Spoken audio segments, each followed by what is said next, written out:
ออกมาแล้วโอ้นั่นไงเปิดแล้วนี่ไงเปิดแล้วถึงเวลาว้าโอ้ใหญ่เหมือนเริ่มเลยครับ30 ตัน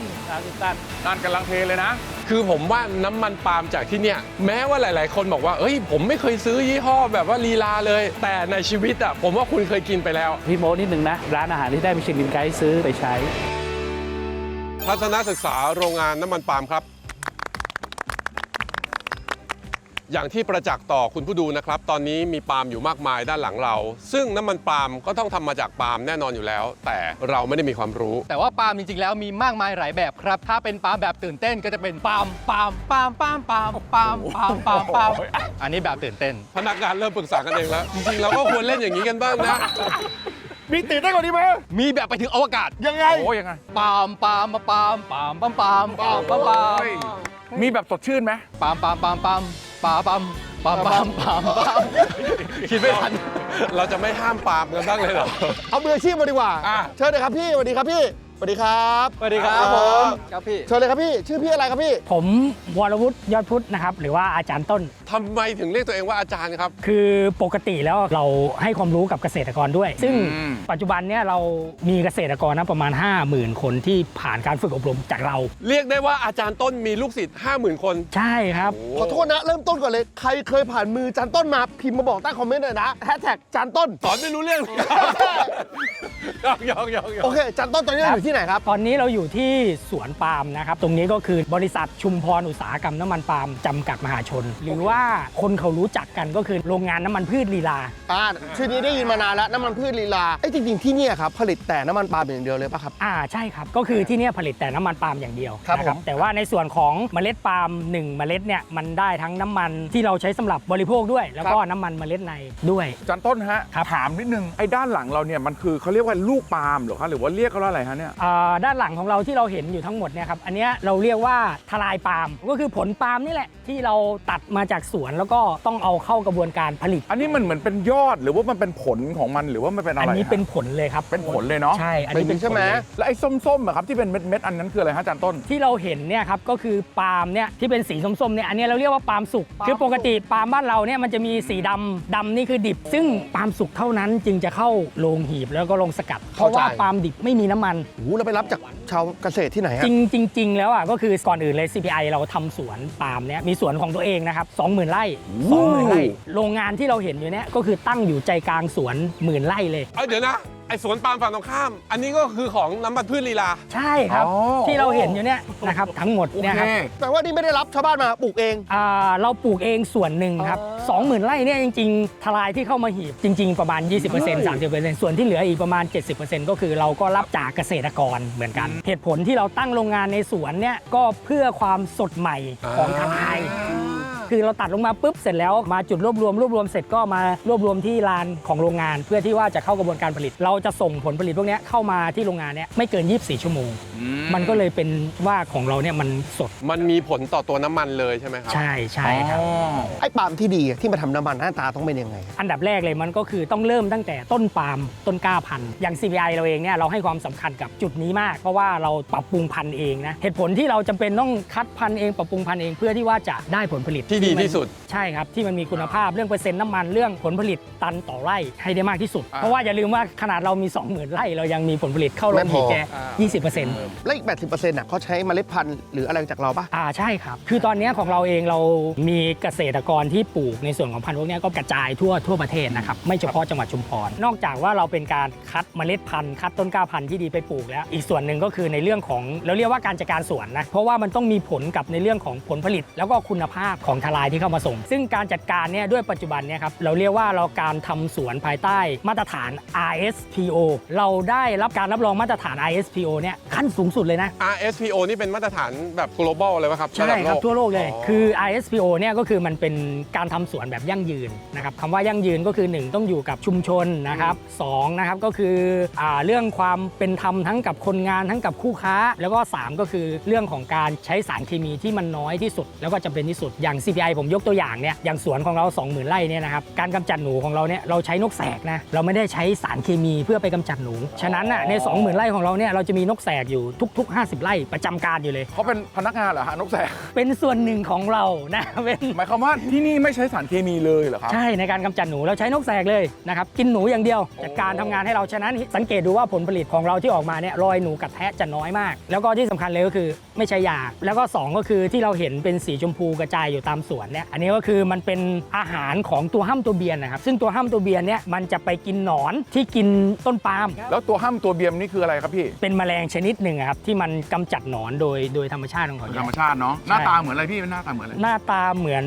ตัวต่อ เฮ้ยเจ๋งว่ะมีหน้าถึงได้มาตรฐานแบบระดับสูงสุดเนาะ ใช่ เอ ครับ อ มาเยี่ยม จันต้นฮะถามนิดนึงว่ากว่าจะได้ไอ้ผลปาล์มแบบเนี้ยต้นปาล์มเนี่ยต้องใช้เวลาปลูกนานแค่ไหนกว่าจะออกมาเป็นผลหนึ่ง ตั้งแต่เมล็ดพันธุ์เนี่ยครับเป็นต้นกล้าเนี่ยอย่างน้อยก็ปีหนึ่งแล้วนะครับเสร็จแล้วลงไปปลูกในดินเนี่ยครับดูแลบำรุงรักษาอีก30 เดือน 30 เดือนเกือบ 3 ปี ใช่ครับเราจึงจะสามารถได้ทลายที่มันมีคุณภาพ แต่ 30 เดือนแรกเนี่ยขนาดทลายไม่เท่านี้นะครับ เล็กๆอยู่ จะเล็กกว่านี้นะครับ อ่า ก็คือขนาดทลายเนี่ยจะเพิ่มขนาดขึ้นตามอายุ อย่างที่เราเห็นตอนนี้นี่ประมาณกี่ปีครับ โดยเฉลี่ยถ้าเป็นกองเนี้ยนะครับโดยเฉลี่ยจะอยู่ที่ประมาณ 12-15 ปี โอ้โห แล้วเขาอยู่ได้กี่ปีอะหลังจากที่ปลูกเขาเสร็จ 3-4 ปีเนี่ย ปกติแล้วจะอยู่ได้ 25-30 ปี อายุการเก็บเกี่ยว ตอนนี้เราเข้าใจเรื่องปลูกจากอาจารย์ต้นแล้ว ต่อไปน่าจะเป็นเรื่องของการผลิตที่อยู่ข้างหลังเรา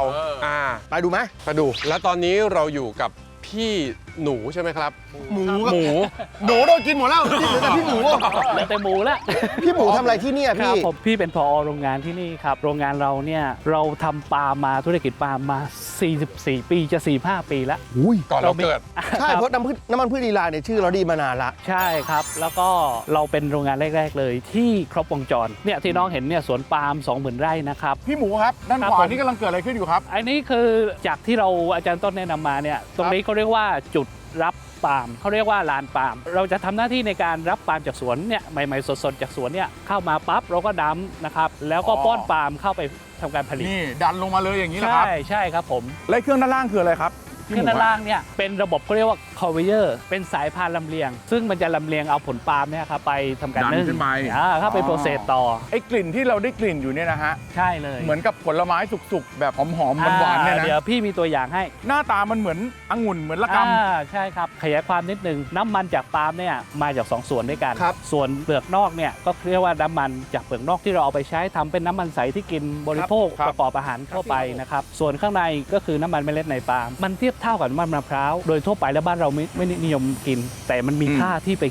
อุตสาหกรรมต่อเนื่อง อุตสาหกรรมโอริโอเคมีคอลทำอะไรบ้างเครื่องสำอางช็อกโกแลต โอเค สบู่เกรดพรีเมียมที่ขึ้นโรงแรมก็ใช้ตัวนี้ล่าสุดไบโอดีเซลก็เอาตัวนี้ไปทำได้ อ๋อแสดงว่าไบโอดีเซลไม่ใช่เปลือกนอกต้องเป็นตัวข้างใน ใช้ได้ทุกส่วน ผมมีคำถามครับ ระหว่างเม็ดกับแกนอะไรมีราคาแพงกว่ากันครับ คือจริงๆ ถามว่าถ้าราคาแพงกว่าคือเม็ดในเพราะว่ามันได้น้อยเนาะถ้าพี่พูดปาล์มหนึ่งทลายเนี่ยนะครับมันจะได้คิดเป็น 100%นะมันจะได้น้ำมันส่วนนอกเนี่ยประมาณ 18%มีข้างในแค่ 2%เพราะนั้นเนี่ยไอ้ส่วนที่น้อยในเวลาขายก็จะราคาแพง แต่ว่าในแง่ของวอลลุ่มของปาล์มเนี่ยมันจะได้เปลือกนอก เย เย อะกว่า อะ ครับ พี่ขยายความนิดนึงปาล์มเนี่ยนะเป็นพืชเศรษฐกิจไม่ใช่เฉพาะระดับประเทศนะน้องระดับโลก เพราะว่าคนในโลกเนี่ยเราจะใช้ปาล์มมากกว่าน้ำมันชนิดอื่น อืม ปีหนึ่งนะครับที่เราส่งออกปาล์มเนี่ยไทยเป็นส่วนหนึ่งที่ส่งออกน้ำมันปาล์มไปด้วย ปีหนึ่งประชากรของโลกเนี่ยใช้น้ำมันปาล์ม73 ล้านตัน ที่น้องเห็นเนี่ยไม่ใช่เฉพาะเอาไปแค่เป็นน้ำมันขวดแล้วผัดทอดนะมันสามารถแปรรูปไปทางด้านอาหารได้หลายชนิดมากบะหมี่สำเร็จรูปก็ใช้น้ำมันปาล์มประเภทหนึ่งเป็นน้ำมันข้นนะครับแล้วก็ไอ้พวกซอสที่ทำบะหมี่สำเร็จรูปเขาใช้น้ำมันใสเป็นส่วนประกอบของซอส ความพิเศษของน้ำมันปาล์มมันคืออะไรพี่เขาถึงเลือกใช้เยอะมาก ความพิเศษของน้ำมันปาล์มก็คือเขาเนี่ยมีคุณสมบัติเด่นในเรื่องการอดทนความร้อน ตัวอาหารหรือตัวผลิตภัณฑ์ที่จะเอาความร้อนไปใช้เนี่ย เหมาะที่จะเอาน้ำมันปาล์มไปทำคือถ้าพี่สรุปเนี่ยนะตั้งแต่ตื่นนอนมายันข้าวนอนนะน้องใช้น้ำมันปาล์มหมดเลย โดยที่เราอาจจะรู้ตัวและไม่รู้ตัว ใช่ พูดถึงตรงนี้ดีกว่าเห็นกำลังเขาเรียกว่าหนีบใช่ไหมพี่ ข้างในเดี๋ยวเขาหนีบ เดี๋ยวหนีบ นั่นแหละ ปาล์มมันมีหน้าที่แบบมันไม่มีผลผลิตต้องหยุดโรงงานอะไรอย่างนี้ไหมพี่ ไม่มีครับ แต่อาจจะมีแบบช่วงที่แล้งอาจจะน้อยลงบ้างแต่เดินเครื่องกันทั้งปี ยิ่งหลังๆเนี่ยเราเอาไปทำพลังงานทดแทนไบโอดีเซลด้วยยิ่งแบบต้องการเยอะ ที่เห็นควันขาวๆนี่คือไอ้น้ำใช่ไหมครับ ๆใช่ครับไอ้น้ำ จากการนึ่งเขา ใช่แล้ว ที่มาของไอ้น้ำนะ โรงงานนี้ปาล์มเข้ามา1ทลายไม่ได้ทิ้งเลย เราจะเอาใยที่หีบนี่แหละไปทำไอ้น้ำแล้วก็ปั่นไฟใช้เองเนี่ยที่น้องเห็นเนี่ยนะครับ ถามหน่อยฮะพี่ขั้นตอนไอ้หม้อนึ่งอย่างเงี้ยครับใช้อุณหภูมิประมาณเท่าไหร่ฮะในการนึ่งปาล์ม การนึ่งปาล์มที่สุกก็คืออุณหภูมิ150 องศานะครับแรงดันประมาณ3 บาร์ 3 บาร์นี่มันคืออะไรครับพี่ 3 เท่าของบรรยากาศ บรรยากาศปกติ ปกติอยู่เนี่ยเรายืนอยู่เนี่ยหนึ่ง ครับผม หนึ่งบรรยากาศอันนี้ 3 เท่า แล้วนึ่งนานไหมครับพี่ ประมาณ 90 นาทีครับ คือปาล์มที่เราลำเลียงมาแล้วชั่งน้ำหนักหม้อนึ่งหนึ่งประมาณ 30 ตันนะครับ เรามีหม้อนึ่ง3 ใบ แล้วพี่นึ่งพร้อมกัน 3 อันเลยเหรอ ก็ใช่ครับ เราก็จะสลับนึ่งแล้วก็ไอ้ที่สุกแล้วเราก็เทแล้วก็ป้อนปาล์มเข้าหม้อนึ่งก่อนที่ดูปาล์มอันนี้พี่เป็นปาล์มที่เรานึ่งแล้วนะที่น้องเห็นเป็นทลายนะครับ พอนึ่งแล้วสีก็จะเปลี่ยน ทีนี้การนึ่งเนี่ยนะครับเป้าหมายในการนึ่งเนี่ยหนึ่งนี่เลยฆ่าเชื้อ เพราะว่าเรามาจากธรรมชาติอาจจะมีเชื้ออะไรพวกนี้มาเราฆ่าเสร็จแล้ว แล้วก็ทำให้ตัวเนี้มันหลุดจากทลายที่น้องเห็น มันหลุดออกมา แล้วเห็นไหมครับที่พี่จับเนี่ยน้ำมันเริ่มออกแล้ว เราไปนึ่งเนี่ยมันจะทำให้ตัวเซลล์น้ำมันนี่แตกตัวได้ดี ออกมาแล้ว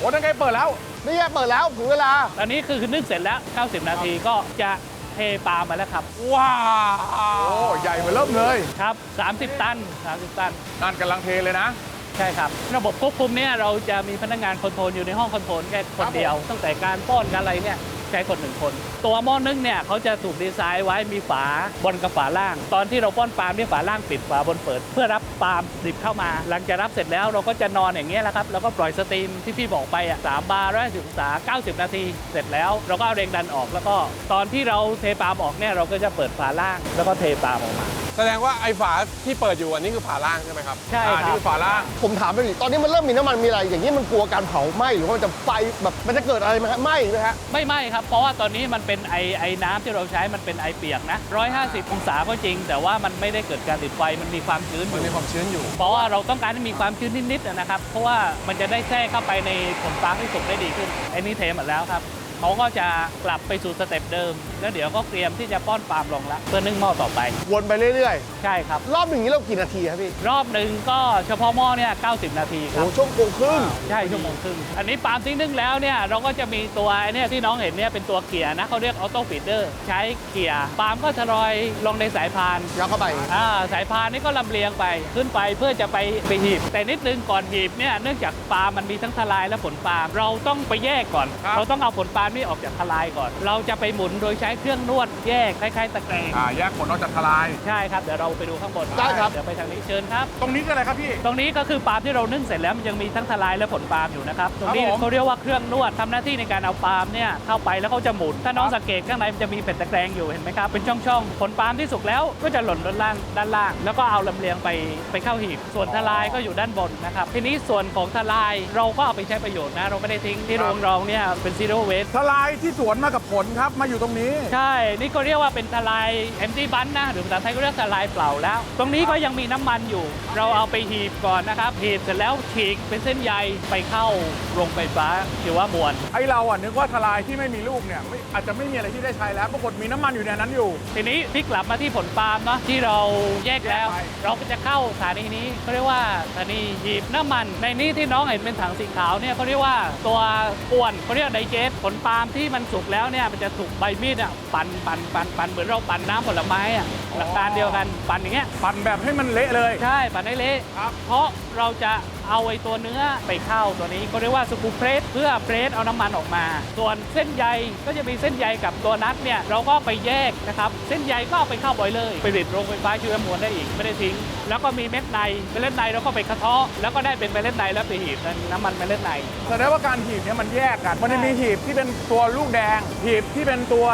เมล็ดใน แล้วก็มี ที่ หี ท บท ลา ลาย ย มีการหีบทั้งหมด 3 แบบ ถูกต้องครับจากที่เราหีบแล้วเนี่ยเราจะได้เป็นน้ำมันปาล์มดิบแล้วแต่ว่ามันยังไม่บริสุทธิ์นะน้ำมันก็จะถูกลำเลียงข้างใต้เนี่ยเป็นท่อไปที่ตรงนี้ครับ อันนี้สีเหมือนน้ำมันมาก มีความหนืด เห็นชัดเลยว่ามีความหนืด แล้วก็สีเข้มเลย ตรงนี้เราต้องทำการเหมือนกรองก่อนเขาเรียกว่าเป็นแว่นสกรีนนะครับกรองหยาบกรองเอาพวกเห็นไหมครับข้างบนเนี่ยมันจะมีพวกตะกอนพวกเศษอะไรใยเล็กๆเนี่ยออกด้านบนน้ำมันเนี่ยจะลงด้านล่างใยพวกเนี้ยก็จะลำเลียงผ่านสกรูตัวเนี้ย มันมีน้ำมันอยู่นะเราก็ไปหีบซ้ำอีกส่วนน้ำมันที่ออกด้านล่างเนี่ยน้องเห็นถัง2ใบไหมครับตรงเนี้ยน้ำมันเนี่ยเราจะเอาไปตกตะกอนอีกรอบหนึ่งเพื่อให้ได้น้ำมันที่เป็นน้ำมันใสละเป็นน้ำมันแดงๆนะครับเป็นน้ำมันครูดออยล์เนี่ยหลังจากนั้นไปผ่านกระบวนการแยกตะกอนละเอียด purifier แล้วก็ไปไล่ความชื้นออกไว้ข้ามไดเออร์ก็เป็นน้ำมันครูดปาล์มออยล์เข้าถังเก็บเพื่อส่งไปโรงรีไฟน์ต่อที่นี่จะเป็นพลังงานเขาเรียกว่า zero waste นะ by product อีกตัวหนึ่งที่ลืมไปเวลาเราแยกน้ำมัน purify แล้วเนี่ยเราจะได้เขาเรียกว่าน้ำเสียกับกากดีแคนเตอร์นะเราก็ไม่ทิ้งนะเราเอาผสมกันแล้วก็ไบโอแก๊สรู้จักไหมครับการหมักบ่อไบโอแก๊สคือจริงๆเมื่อก่อนโรงปาล์มเนี่ยน้ำเสียมันจะมีกลิ่นเหม็นมากที่กลิ่นเหม็นเนี่ยมันเกิดจากการย่อยสลายและปล่อยก๊าซขึ้นมาเราก็เลยไปควบคุมมันไปบำบัดมันโดยการเอาไบโอแก๊สนี่คือเอาแบคทีเรียเข้าไปย่อยแบคทีเรียเนี่ยเขาก็จะให้แก๊สมีเทนขึ้นมาแก๊สมีเทนเนี่ยเราก็เอาไปใช้ประโยชน์ต่อของเราที่เนี่ยเราได้รางวัล Thailand Energy Award เราทำโครงการกับมหาวิทยาลัยเชียงใหม่เป็นที่แรกของเมืองไทยเลยผลิตแก๊สสำหรับรถยนต์ NGV ได้ไปบรรจุรถได้เลยอีกนิดนึงที่เสริมนิดนึงตะเกียพอเราหมักแก๊สชีวภาพแล้วสิ่งที่ได้จากเอาตัวน้ำเสียกากดีแคนเตอร์ไปหมักเนี่ยเราไม่ได้ทิ้งนะมันคือน้ำปุ๋ยที่น้องเห็นสวน20,000 ไร่เราก็จะเอาน้ำเนี่ยกลับไปรดต้นปาล์มลดค่าปุ๋ยแล้วก็ไม่มีปัญหาเรื่องน้ำเสียอยู่ในสวนเราทั้งหมดเลย เอาจากนี้ไปดูอะไรต่อครับพี่ หลังจากนี้น้ำมันเนี่ยครับพอเราได้น้ำมันใส่ถังแล้วก็มีรถของลีลามารับน้ำมันแล้วเดี๋ยวเราจะไปดูโรงงานรีไฟน์ทำน้ำมันให้มันบริสุทธิ์แล้วก็แยกไขน้ำมันอีกโรงหนึ่ง เอาละครับตรงนี้เรามาถึงจุดที่ 2 แล้ว แต่เห็นบอกว่าที่นี่เป็นโรงงานแห่งแรก ใช่ครับก็ที่นี่เราก็เป็นโรงงานจุดเกิดของ CPI เลยนะครับทีนี้น้ำมันดิบที่เรามาเมื่อเช้าที่น้องๆไปดูกันนะครับเราก็ถูกลำเลียงผ่านรถมาแล้วก็จ่ายเข้าไปในถังตัวนี้เนี่ยครับตัวนี้ที่น้องเห็นอยู่เนี่ยนะครับถังหนึ่งประมาณ 3,000 ตัน พอเก็บไว้ในถังแล้วเราก็จะเตรียมแล้วเราก็จะไปเข้าโปรเซสเพื่อจะผลิตน้ำมันที่เราเอาไปใช้ทอดกันพี่หลุดไปเรื่องหนึ่งประโยชน์ปาล์มนะถ้าน้องเห็นผลปาล์มสีส้มอมแดงเห็นไหมครับรู้ไหมว่าข้างในเนี่ยมันมีวิตามินอยู่ 3 ตัวเยอะมากเลยให้เดาวิตามินอะไรสีส้ม ต้องเป็นวิตามินที่ละลายในน้ำมัน ใช่สีส้มในแครอท E ครับ ถูกต้องครับ E เยอะครับอีกตัวหนึ่ง เบต้าแคโรทีนเหรอครับ ถูกต้องเลยครับในเบต้าแคโรทีนเนี่ยนะในน้ำมันปาล์มที่หน่วยที่เท่ากันเนี่ยมีมากกว่าในแครอท15 เท่า วิตามิน A แล้วก็มีโอเมก้า 369 อันนี้คือคุณประโยชน์ที่อยู่ในน้ำมันปาล์มเพิ่มเติม แล้วหลังจากนี้ที่อยู่ถังนี้ทำยังไงต่อครับ หลังจากอยู่ในถังเนี่ยนะครับเราก็จะเตรียมน้ำมันแล้วก็เราจะทีเนี้ยเป็นเกี่ยวกับโรงกลั่นแล้วนะเราจะไม่ค่อยเห็นละมันจะมีระบบปั๊มละลายท่อ ก็จะมีปั๊มสูบน้ำมันในถังเนี่ยผ่านตามลายท่อ แล้วก็เข้ามาในกระบวนการทีนี้จากท่อเนี่ยอันนี้เป็นโรงกลั่นเรานะครับอันนี้เวลาเราจะผลิตน้ำมันให้ลูกค้าเนี่ยเราจะเลือกเครื่องจักรที่ได้มาตรฐานของยุโรปอันนี้ระบบไอคอนเดนซิ่งนะครับเป็นระบบที่ทันสมัยและผลิตน้ำมันที่ได้คุณภาพเดี๋ยวเราไปดูกันนะครับว่าจากน้ำมันดิบที่เราเห็นเมื่อเช้าเนี่ยมีกระบวนการยังไงทำให้เอาไปใช้ประโยชน์ได้บ้างนะครับเชิญครับ เอาไป พอเข้ามาในนี้อย่างแรกที่รู้สึกได้เลยคือ มืด ถอดแว่นดำก่อนพ่อ เราเริ่มจากตรงไหนครับพี่ครับ เดี๋ยวพี่อธิบายก่อนนะครับกระบวนการทำให้น้ำมันบริสุทธิ์หรือ refinery เนี่ยมันมีขั้นตอน 3 ขั้นตอนหลักๆ 1. กำจัดยาง 2. ฟอกสี 3. คือกลั่นเดี๋ยวพี่จะพาน้องไปดูมันดูภายในไม่ได้นะมันเป็นหอกลั่นเป็นกระบวนการกลั่นเดี๋ยวเราไปดูแต่ละชื่อแล้วกันกระบวนการแรกเนี่ยน้ำมันดิบที่เรามาเนี่ยจะเข้ามาในถังนี้เขาเรียกการกำจัดยางซึ่งพืชทุกชนิดจะมีเพราะไอ้ตัวยางหรือกำเหนียวๆเนี่ยถ้าเราไม่เอาออกเวลาเราไปทอดน้ำมันมันจะสีมันจะคล้ำมันจะเนอะหนาน้ำมันปาล์มนะครับถ้าเราไปทอดในครัวเนี่ยไม่มีคราบอะไรเกาะผนังครัวเลยเพราะว่ามันไม่มีกำรอกำออกหมดเพราะนั้นการทำความสะอาดในครัวจะง่ายมากถ้าเป็นน้ำมันปาล์มไปดูกระบวนการถัดไปเลยครับ ได้ครับ อันนี้ครับเชิญครับตามพี่มาเลย กระบวนการต่อไปเราจะเอาพวกกำพวกยางเหนียวเติมแป้งฟอกสีเข้าไปแป้งฟอกสีให้นึกภาพเหมือนแป้งเป็นผงๆหรือปูนก็ได้ แต่นี่ไม่มีอันตรายนะเพราะมันเป็นพวกแร่เป็นตัวไหนที่เขาสกัดมาจากดินภูเขาไฟคุณสมบัติเหมือนน้องเคยกรองตอนวิทยาศาสตร์ม.ต้นไหมที่เรากรองน้ำให้สะอาด ครับ ใส่ถ่านใส่อะไรเข้าไปไอ้ตัวนี้คล้ายๆถ่านมันมีรูพุนเพราะนั้นมันจะดึงพวกกำพวกสีอะไรที่เราไม่ต้องการเนี่ยซับไว้กับเขาเองให้หมดเลย จากตรงนี้เนี่ยครับ ครับ สีที่ก่อนฟอกคือสีอะไรครับพี่ สีก่อนฟอกเนี่ยน้องจะเห็นผลปาล์มเมื่อเช้านะแล้วก็สีน้ำมันดิบเนี่ยจะออกสีส้มเข้มเลย พอฟอกเสร็จแล้วสีจะใสขึ้นปาล์มเป็นน้ำมันที่ทนความร้อน จุดเดือดมันค่อนข้างสูง ถูกต้องเลยครับ อ่า ฟอกแล้วสีน้ำมันจากแดงสดๆมันจะเป็นยังไงเดี๋ยวไปดูเลยครับ โอเคครับ ตรงนี้ก็เป็นเครื่องจักรที่เขาเรียกว่าการกรองแป้งเขาเรียกอัลมาฟิลเตอร์เป็นศัพท์เฉพาะน้ำมันจะผ่านการหม้อกรองนี่เสร็จแล้วนะครับเพื่อเอาแป้งออกน้ำมันที่น้องเห็นก็จะ ใสแบบนี้เลย ใช่ แล้วในฟิลเตอร์ตัวนี้เราใส่อะไรบ้างครับ ที่เป็นฟิลเตอร์ของมัน ไม่ต้องใส่อะไรเลยครับก็เอาแป้งเข้ามาแล้วก็อ่านเข้าไปแล้วมันก็ผ่านเหมือนน้องกรองน้ำ พี่หมูครับพี่หมู ผม ตรงนี้มีกล้องอยู่นี่ฮะ ใช่ครับ อันนี้ เพราะว่า ใครเขาดูตรงไหนฮะ เพลนนี้เราจะใช้คนโอเปเรตน้อยมาก เพราะฉะนั้นน้องเนี่ยก็จะอยู่ในห้องคอนโทรลดูว่าแป้งน้ำมันเนี่ยต้องการสีตามนะโดสแป้งเท่าไหร่เนี่ยแล้วน้ำมันที่กรองมาแล้วสีเป็นยังไงเขาจะดูผ่านกล้องเลย แล้วเขาก็ไปปรับคอมพิวเตอร์โปรแกรมโดสเอาหลังจากนี้เราจะไปเข้ากลั่นแล้วครับ ต้องกลั่นอีกเหรอครับ ใช่ครับ โอ้โห ผ่านความร้อนมาตั้งประมาณผมเห็นประมาณ 5 ถังแล้วนะ ใช่ครับทีนี้ของจริงคืออยู่ในหอกลั่นครับ โอเค เดี๋ยวเราไปดูกันดีกว่าว่ามันเกิดอะไรขึ้นตรงนั้นไป ได้ครับ ได้ครับ เชิญตรงนี้ก็เรียกว่าหอกลั่นน้ำมันที่เราผ่านการฟอกสีมาแล้วใสๆเนี่ยแต่ว่าตัวกรดไขมันอิสระยังไม่ได้เอาออก เราก็ไปกลั่น โดยน้ำมันเนี่ยจะไปขึ้นชั้นบนเลย ในหอกลั่นเนี่ยเราจะควบคุมอุณหภูมิที่ 255 องศา ที่สภาวะใกล้เคียงศูนย์มากที่สุญญากาศประมาณ 5 ไม่เกิน 5 มิลลิบาร์ถ้าน้องไปอยู่ในหอกลั่นนี่ลอยได้เลยคล้ายๆสุญญากาศเลย อ๋อ มันมาจากหมายความว่าไอ้หอเนี้ยมันสูง8ชั้น ใช่ครับ แต่ว่าในแต่ละชั้นที่อุณหภูมิมันจะออกมันจะมีจุดออกของมัน ใช่ครับไอ้ตัวนี้มันก็ระเหยออกแต่น้ำมันเรายังอยู่ มันเป็นไอออกไป ใช่เป็น ซึ่ง ไอ มันจะมี ไป ทางออกข้างๆให้มัน ใช่ทางออก อ๋อ ข้างแล้วมันก็รวมมา แล้วทำไมเขาเรียกว่าระบบไอคอนดิซิ่งไอคอนดิซิ่งคือการทำสุญญากาศโดยใช้น้ำแข็งในการดึง ถ้าเป็นเทคโนโลยีเก่าๆใช้สตรีมใช้ความร้อน แต่นี่เราใช้น้ำแข็งในการดึงไว้ข้ามออก ดึงยังไงครับ ก็คือเวลาไอของ PFAD อะนะครับกว่าความชื้นเนี่ยปลายทางเนี่ยเราจะมีปั๊มเวกคัมคือตัวดูดอากาศ พอดูดพวกนี้ออกไปปั๊บมันก็จะ PFAD เนี่ยมันจะผ่านหอ PFD ก็คือใช้น้ำมัน PFD ที่เป็นของเหลวสครับออกก่อนสครับเป็นกรดไขมันลงมา ส่วนที่เป็นความชื้นกับอากาศเนี่ยลอยไปติดตัวชุดไอคอนเดนซิ่งซึ่งข้างในจะมีแอมโมเนียวิ่งอยู่ มันก็จะเกาะ แล้วก็คอนเดนซ์ ใช่พอเกาะเสร็จแล้วเราก็เอาความร้อนนี่เป็นละลายเป็นน้ำแข็งหลุดมาอย่างนี้ ตัวนี้คือความชื้นที่อยู่ในตัวที่เราทำไว้ครับ ส่วนน้ำมันก็ถึงฐานล่างก็จะเป็นน้ำมันที่ใสเป็นน้ำมันที่เขาเรียกว่าน้ำมันปาล์มบริสุทธิ์ถ้าน้องเคยไปโรงงานบะหมี่สำเร็จรูปเขาเรียกน้ำมันปาล์มข้น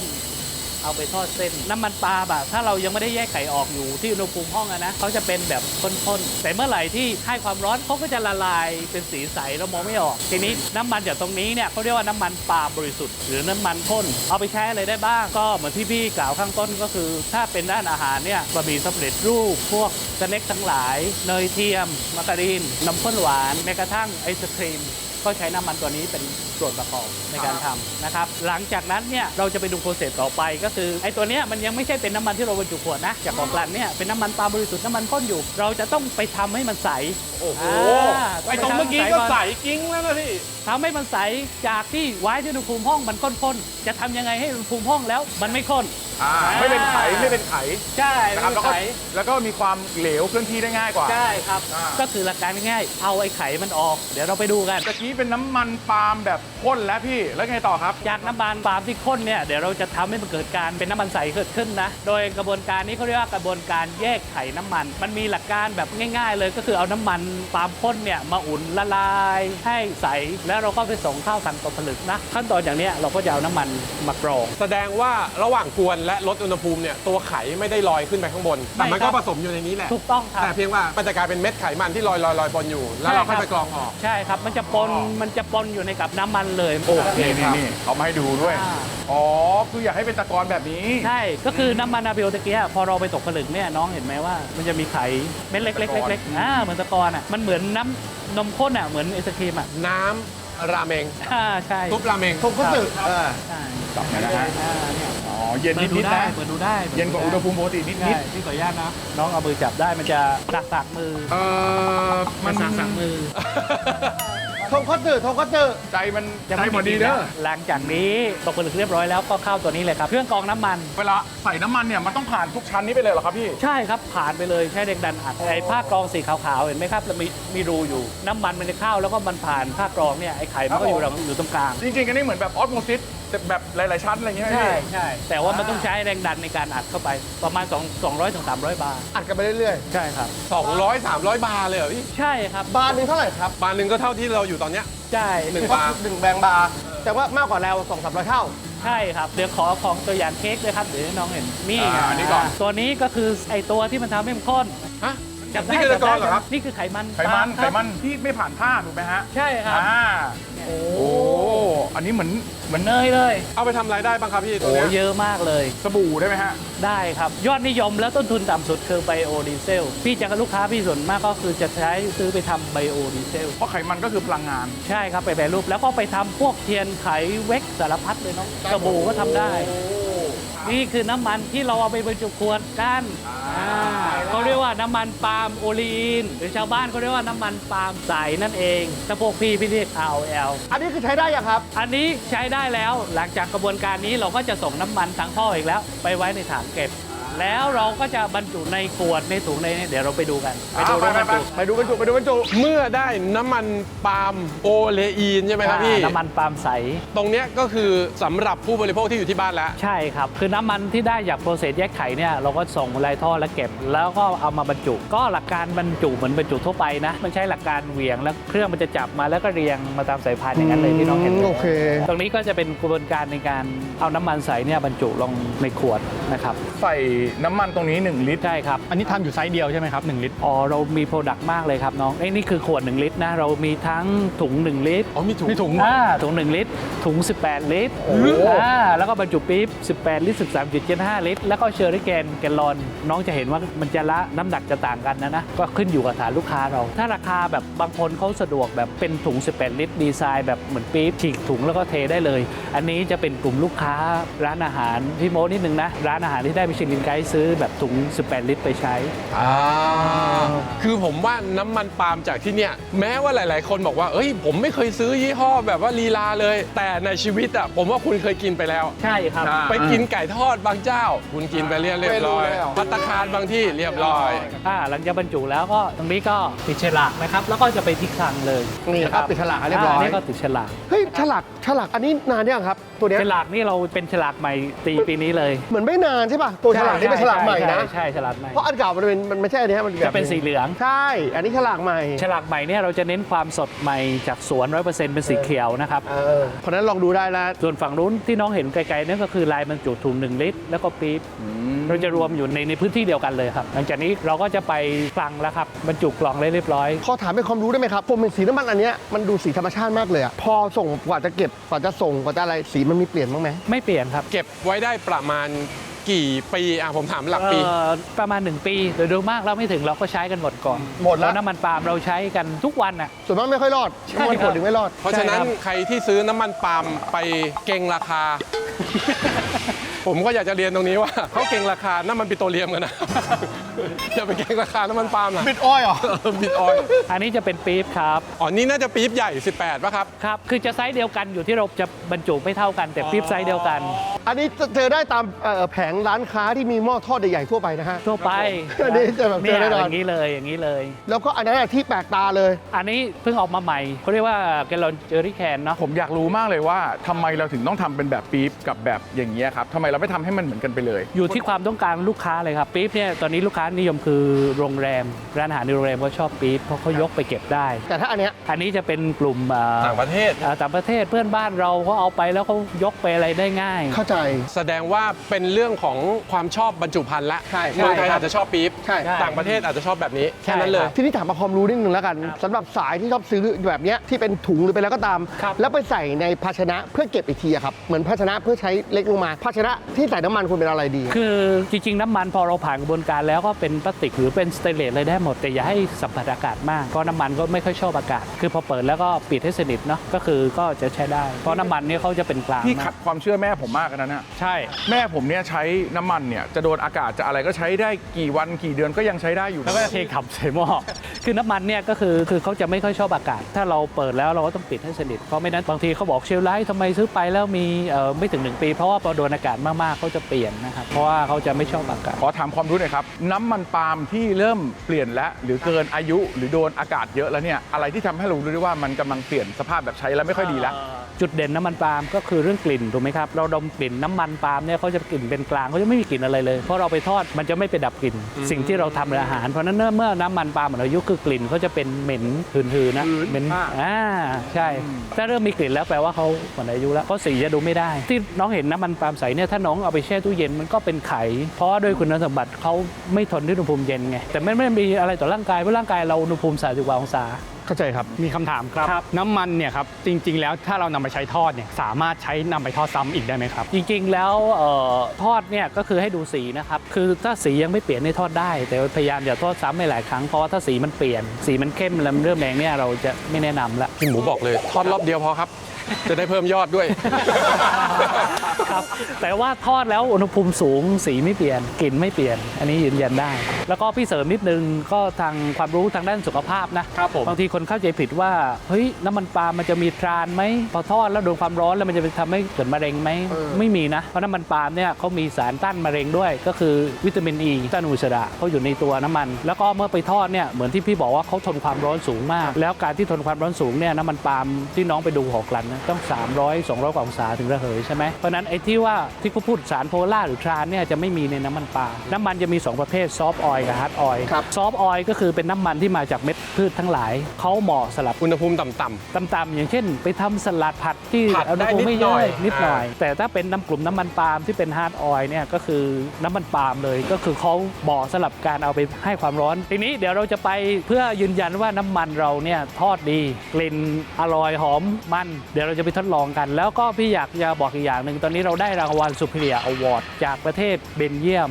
คือกุ๊กระดับโลกเอาน้ำมันเราไปชิม แล้วก็ให้รางวัลตัวนี้มาเราได้ 2 ปีซ้อนแล้ว ไม่เชื่อครับ ไม่เชื่อ เดี๋ยวไปดูกัน ไม่เชื่อ เดี๋ยวไปทดลองกัน ไม่เชื่อ เดี๋ยวไปดูกันโอเค ๆ แล้วเมื่อคุณซื้อน้ำมันปาล์มลีลากลับไปที่บ้านนะครับนี่คือสิ่งที่คุณจะต้องเอาไปใช้นะครับก็คือการประกอบอาหาร ครับผมวันนี้รายการครัวลีลานะครับก็จะมาทำอาหารให้ดูนะครับผมแล้วก็จะได้ชิมกันด้วยวันนี้ มีอะไรบ้างครับเชฟเอส วันนี้นะครับก็จะมีมันฝรั่งทอดนะครับ ครับผม ซึ่งตอนนี้ทางเชฟของเราได้เริ่มทอดไปแล้ว ผมพยายามคิดมุกแต่คิดไม่ออก นอกจากเฟรนช์ฟรายมีอะไรทอดอีกไหมครับสะพานทอดไหมฮะ สะพาน มีแฟนยังจ๊ะ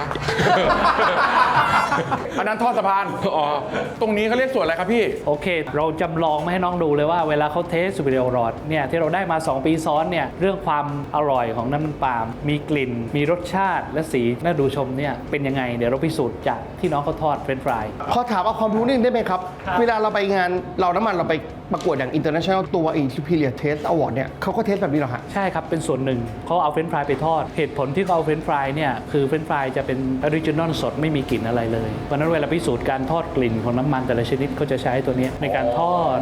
นี่คือ เป็นส่วนหนึ่ง กฎสากล เป็นส่วนใช่ครับเป็นส่ ก ว ฎ น สากล เคล็ดลับการทอดเฟรนช์ฟรายนะครับให้ออกมาอร่อยกรอบน่ากิน แบ่งช่วงทอดเป็น 2 ครั้งนะคะ ก็คือครั้งแรกเนี่ยเราจะใช้อุณหภูมิ 170 องศาค่ะ ทอดเป็นเวลา 4 นาที แล้วจากนั้นเราก็จะนำขึ้นมาพักน้ำมันทิ้งไว้ค่ะ แล้วก็ลงทอดต่อเป็นเวลาอีก 2 นาทีค่ะ ความร้อน 180 ค่ะ เพิ่มอุณหภูมิขึ้น เพื่อที่จะให้ตัวเฟรนช์ฟรายอะค่ะไม่อมน้ำมัน เพราะว่าเมื่ออุณหภูมิสูงขึ้นนะคะตัวเนื้อของอาหารเนี่ยมันจะหดตัว มันจะทำให้ตัวน้ำมันเนี่ยเข้าไปแทรกระหว่างชิ้นอาหารนะคะเพียงนิดเดียว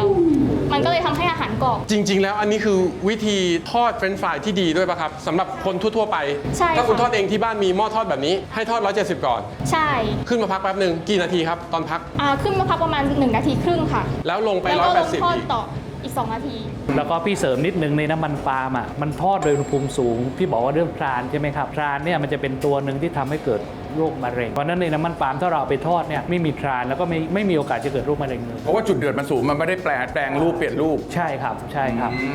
คือตอนเนี้ยผมดูเขาทอดไปแล้ว2 รอบครับคุณเด็กสีน้ำมันปะ ยังใส่กิ้ง ใช่ ก็คือน้องเขาใช้รอบที่ 280 น้องเห็นควันไหมมีควันไหมครับช่วย ก็ไม่ ดูหน่อย มีครับ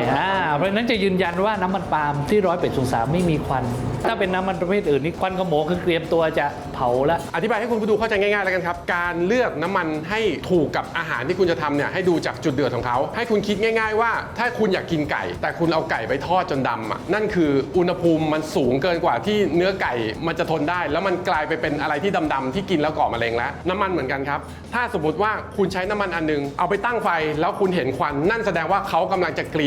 ่ยนเป็นอย่างอื่นที่เป็นสารก่อมะเร็งให้คุณกินแทนแล้วแม้ว่าคุณจะใช้น้ำมันที่แบบเขาบอกว่าอุ๊ยอันนี้น้ำมันดีมากเลย แต่ไปใช้เผาจนมันเกิดควันนั่นอ่ะเริ่มไม่ดีกับคุณแล้วอ่า เขาไม่เหมาะกันให้ความร้อน เมื่อไหร่ครับพี่ เมื่อไหร่ เมื่อไหร่จะได้กิน หิวมากเลยเนี่ยทอดยืนรออยู่แล้ว เสิร์ฟพี่ๆเลยน้อง เอามา เชิญเลยครับ ของพร้อมนะครับตรงนี้มีเกลือด้วยครับพี่คัท พี่อยากให้สัมผัสดูก่อน เฮ้ย เอาเปล่าๆก่อนเปล่าๆก่อน เบาๆก่อนได้ ขอออริจินอลก่อนเชิญครับน้องเชิญเลยครับการเทสก็คือเรากินก่อน อ๋อตรงหมดแล้วครับ เห็นไหมครับแล้วทีนี้ก็ความกรอบ พอ อยิ่งมาได้มาดูขั้นตอนแล้วความรู้สึกมันเหมือนโดนบิวเอาตรง จะบอกว่าเขาทอดค่อนข้างดีตรงที่ว่าความสุกแป้งข้างนอกกรอบบางๆ ข้างในแบบนุ่มยังมีความหวานอยู่ แล้วก็ไม่อมน้ำมัน ใช่ครับ ๆ สรุปกินแล้วผ่านจริงๆรสชาติอร่อย ดังคำกล่าวที่ว่าไว้ว่าอะไรนะครับพี่ น้ำมันพืชลีลาคุณค่าดีๆจากส่วน100%ครับ หมดเรียบร้อย วันนี้ได้มาดูขั้นตอนการทำน้ำมันเหมือนที่คิดป่ะ คล้ายๆ แต่ว่ายากกว่าที่คิด คือไม่คิดว่ามันจะมีการกลั่นแบบประมาณนั้นคือ5 ทีเอายางออกเอานู่นเอานี้ออกถือว่าได้ความรู้มาก ใช่ครับ ก็คือทั้งกระบวนการนะเนาะตั้งแต่เราหีบปาล์มนะที่เล่าเป็นไทม์ไลน์ให้ เฉพาะหีบปาล์มเนี่ยเราใช้เวลาประมาณ8ชั่วโมงได้น้ำมัน ถ้าส่งมาเลยปั๊บเนี่ยข้าวรีไฟน์เนี่ยอีกประมาณ6ชั่วโมงนะครับเป็นน้ำมันปาล์มบริสุทธิ์บวกอีก8ชั่วโมงเป็นน้ำมันแยกใสแล้วก็ไปบรรจุมันก็จะใช้เวลา ๆ บวกอีก 4 นาทีนะฮะเป็นเฟรนช์ฟรายที่อยู่ในมือ 4 นาทีพักนาทีครึ่งทอดอีกนาทีครึ่ง ครับ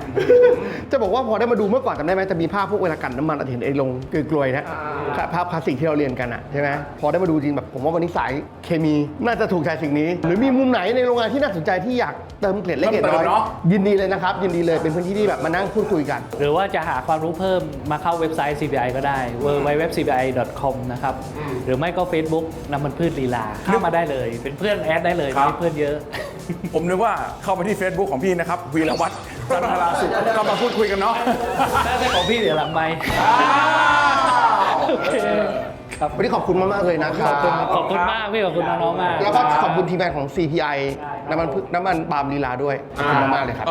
อีกหนึ่งความรู้ครับ ผมถามพี่หมูมาแล้วว่า เอ๊ะ อันนี้อยู่ในเครือ CP หรือเปล่าครับพี่หมูบอกว่าไม่ใช่ครับ อันนี้คือ C นี่ย่อมาจากอะไรครับ ชุมพ ชุม ร พรจังหวัดชุมพร P ย่อมา P จาก คือ ปา ปา ล์ม ล์มสีเขียว I คือ I industry อุต ชุ สาห ม กรรม พ น้ำมัน ร ปาล์ม ปาล์มอินดัสทรี อ่า เข้าใจแล้วโอเค เอ้าขอบคุณพี่มาก ๆ เพราะว่าซีรีส์โรงงานของเรานี้ก็ยังเดินทางต่อไป ก็ยังจะติดต่อไปถึงโรงงานของท่านผู้ประกอบการนะครับ ยังไงต้องขอรบกวนด้วยจริงๆเพราะว่าเป็นซีรีส์ที่ใช้เวลาการเตรียมยาวนานมาก ๆ หลาย ๆ เดือนกันกว่าจะได้คุยกันแบบนี้นะครับกว่าจะได้ขออนุญาตมาถ่ายทำแล้ววันนี้ก็ได้ลงมาที่จังหวัดชุมพรเลย มาดูสวนปาล์มขอบคุณทีมงานมาก ๆ นะครับอ่ะทัศนศึกษาวันนี้ลาไปก่อนเจอกันใหม่ตอนหน้านะบ๊ายบาย ไปครับ ลามด้วยเฟรนช์ฟรายหมดเฮ้ยหมดเลย จะหมดแล้ว เฮ้ย แป๊บนึง ไอ้หนุ่มไอ้หนุ่มกินหมดเลยเหรอ เนี่ย หิว ผม อ่ะ เห็นรถใหม่มา